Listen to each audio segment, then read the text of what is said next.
यानी एक ही सहारा भी नजर आ रहा है बातचीत संभव है और क्या कुछ जानकारी, कोई अल्टरनेट रूट जिसके जरिए इन तक लोगों तक मदद पहुंचाई जा सके या राहत बचाव के लिए टीम्स पहुंच सके? इलाके में यहाँ पर रहते हैं आप लोग, इसी गांव के भटवाड़ी के रहने वाले हैं। ये सड़क कब टूटी, क्या किस तरीके से यहाँ पे था मामला? ये कल रात को बहुत बारिश के कारण सर यहाँ पे अति बारिश हुई है, इसकी वजह से कल रात को पूरी रास्ते बंद है और धराली से पानी का सैलाब आया और पूरा रास्ता यहाँ पे ब्लॉक है। यहाँ पे ब्लॉक हो गया। आप भी यहीं के रहने वाले हैं। वहाँ पे जिस तरीके से धराली में हुआ, यहाँ पे भी डर है लोगों को कि कहीं क्लाउड बस? सबको डर है, सारी जगह ऐसी है, कुछ पता नहीं है कहाँ क्या हो जाए। क्या लोग में गाँव में जो लोग हैं वो लोग छोड़ के भी जा रहे हैं? बहुत सारे निकल गए, जो जहाँ स्थिति खराब हो रही लोग वहाँ पे लोग उसको वहाँ से हट रहे हैं क्योंकि नदी का फोर्स भी ज़्यादा है और बरसात भी लगातार हो रही है। प्रशासन भी अलर्ट कर रहा है कि आप सेफ जगह पे चले जाएं। तो आप लोग भी मतलब लोगों को ताकीद कर रहे हैं कि कोई नदी के पास ना जाए, भागीरथी यहीं से गुजर रही है? हम भटवाड़ी टैक्सी स्टैंड से हैं और हम भी इसको देखने आए हैं कि यहाँ हमारी कुछ गाड़ियाँ भी फंसी हुई थी और प्रशासन ने भी हमें बुलाया था ताकि उनकी कुछ हेल्प कर सके हम। लेकिन स्थिति ये है कि रात को ज़्यादा बारिश होने से रोड डैमेज हो गई है, तो हम भी यहाँ पे फंसे हुए हैं। हमारी 10 से 15 गाड़ी आ रही थी जो धराली में जानी थी, जिन्होंने वहाँ थोड़ा रेस्क्यू में थोड़ा सहायता करनी थी। क्या करें, रेस्क्यू में सहायता करनी थी और यही इम्पोर्टेंट रोड है। ये जो आप देख रहे हैं लगभग 80 मीटर का जो ये पूरा रोड का टुकड़ा है, देर रात से सुबह तक लगातार बारिश होती रही है 11-12 बजे तक और यही वजह है कि ये जो सड़क है मूसलाधार बारिश की वजह से ये जो सड़क है वो यहाँ से पूरी तरीके से टूट चुका है संपर्क इसका। बिल्कुल पुनीत, लेकिन ऐसे में ये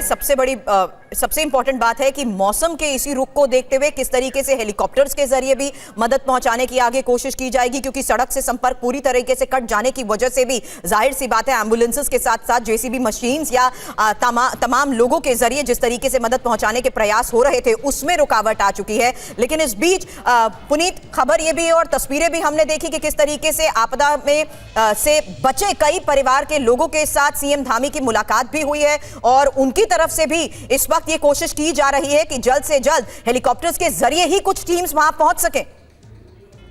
क्योंकि जो एरियल व्यू इस वक्त सामने आ रहा है। पुनीत, मैं आपके पास आती हूं, लेकिन उससे पहले ये अब हेलीकॉप्टर के जरिए सामने आई वो तस्वीरें भी जिससे साफ है कि किस तरीके से अभी भी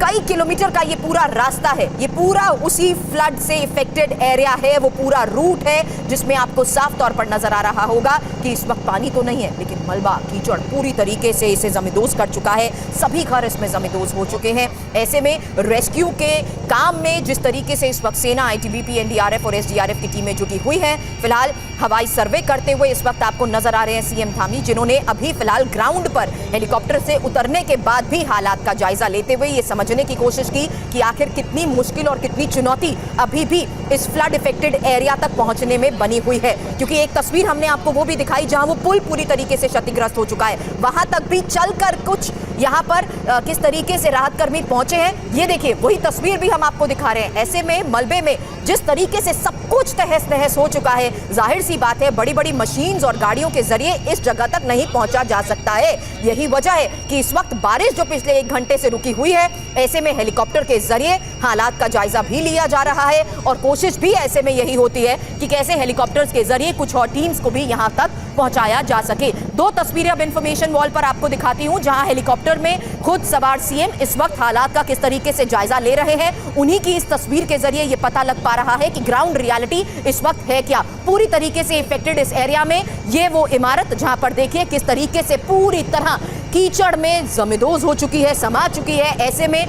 खौफनाक मंजर, वो खौफनाक मंजर जिससे साफ है कि यहाँ फंसे दबे लोगों तक पहुंचना भी कितनी बड़ी चुनौती बनी हुई है। हालांकि अभी तक जिला प्रशासन की तरफ से 4 लोगों की मौत की पुष्टि हुई है, 150 लोगों को रेस्क्यू किया जा चुका है। ऐसे में रेस्क्यू किए गए लोगों के साथ भी थोड़ी देर पहले सीएम धामी ने मुलाकात की है, हर संभव मदद का भरोसा भी दिया गया है। लेकिन इस वक्त जो हालात बने हुए हैं, जो इस वक्त की स्थिति है, उसी की ही ये ग्राउंड तस्वीरें आप इस वक्त देख रहे हैं, जहां ये पूरा रूट वैली का वो हिस्सा जहां से फ्लैश फ्लड आया, जहां से ये जल प्रलय हुआ, जिसमें सब कुछ तहस नहस हो गया। आपदा प्रभावित लोगों के साथ भी सीएम धामी ने मुलाकात की, जिन लोगों को बिल्कुल नजदीक इलाके में बचाया जा सका उन्हें फिलहाल सुरक्षित जगहों तक पहुंचाया जा चुका है। 50 से ज्यादा लोग अभी भी लापता बताए जा रहे हैं। कितनी आबादी वाला ये इलाका है, कितने लोग वहां पर उस वक्त हो सकते थे, उसी आशंका के तहत लोगों को ढूंढने के प्रयास भी किए जा रहे हैं और 50 से ज्यादा लोग लापता बताए जा रहे हैं, जबकि 150 लोगों को रेस्क्यू किया जा चुका है। और मलबे में दबे लोगों की तलाश के लिए चलाए जा रहे ऑपरेशन के बारे में ही आपको बता दें एक जानकारी सीएम को दी गई है, क्योंकि इस वक्त बादलों से बरसी तबाही के बाद के मंजर की हेलीकॉप्टर के जरिए ली गई वो तस्वीरें हम आपको दिखा रहे हैं, जहां इसी हेलीकॉप्टर में सवार हैं खुद सीएम धामी और खुद एक एक चीज को मॉनिटर भी वो कर रहे हैं। ये देखिए थोड़ी देर पहले की वो तस्वीर जिसमें साफ नजर आ रहा है राहत और बचाव कार्य में जुटी टीमों के साथ उनकी ये बातचीत, जिसमें वो उन्हें ब्रीफ करते हुए नजर आ रहे हैं कि आखिर किस तरीके से 30 से 45 सेकंड का वो मंजर था जिसमें सब कुछ पूरी तरह तहस नहस हो गया। ऐसे में जो इफेक्टेड एरिया है, पूरी तरीके से इफेक्टेड एरिया तक पहुंचना भी इस वक्त कितनी बड़ी चुनौती बनी हुई है। और हेलीकॉप्टर के जरिए ली गई इन तस्वीरों से भी साफ नजर आ रहा है कि कैसे पूरे इलाके में बड़े स्तर पर बहुत कई किलोमीटर तक आप इसे कह सकते हैं, क्योंकि यहां पर अभी भी कीचड़ है, यहां पर अभी भी मलबा है, बड़े बड़े पत्थर हैं। कुछ तस्वीरें थोड़ी देर पहले भी सामने आई थी जहां बड़े बड़े पत्थरों को जेसीबी के जरिए हटाया गया, लेकिन ये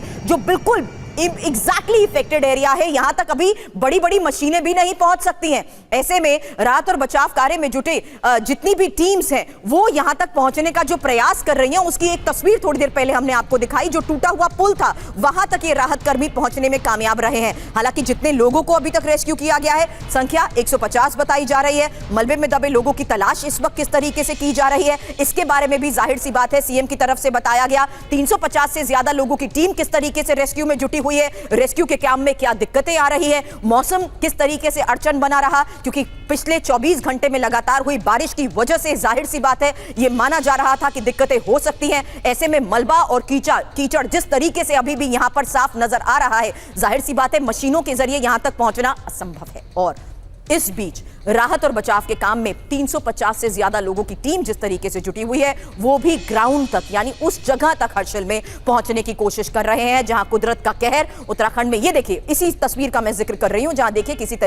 किसी तरीके से इस हिस्से में जहां मंदिर के भी बिल्कुल नजदीक आपको 7 से 8 लोग नजर आ रहे होंगे, बकायदा कुछ टीम्स हैं जो धीरे धीरे कोशिश करते हुए उसी इफेक्टेड एरिया पर खड़ी हुई नजर आ रही हैं। और कोशिश यही कि मलबे और कीचड़ के ऊपर किसी तरीके से बैलेंस बनाकर वो खड़े हों, क्योंकि यहां से एक रूट बनाने की भी कोशिश, जो बात हमारे एक्सपर्ट्स के जरिए हमें समझ आती है कि कैसे, ये देखिए ये पुल पूरी तरीके से क्षतिग्रस्त हो चुका है, इसका संपर्क दूसरी सड़क से पूरी तरह से हट चुका है। ऐसे में इस पुल तक भी कैसे ये लोग पहुंच गए हैं, एक बहुत बड़ी चुनौती है। और ऐसे में मलबे के अंदर दबी हुई ये इमारतें, ये घर, ये होम स्टे, ये होटल, खौफनाक मंजर इस वक्त वो लोग बयां कर रहे हैं जो इससे निकल कर भी बाहर आए हैं। आसपास के इलाके के जिनके घर थोड़ी ऊपरी तरफ थे वो किसी तरीके से बचकर बाहर आए हैं। लोगों ने इस बारे में बताया कि आखिर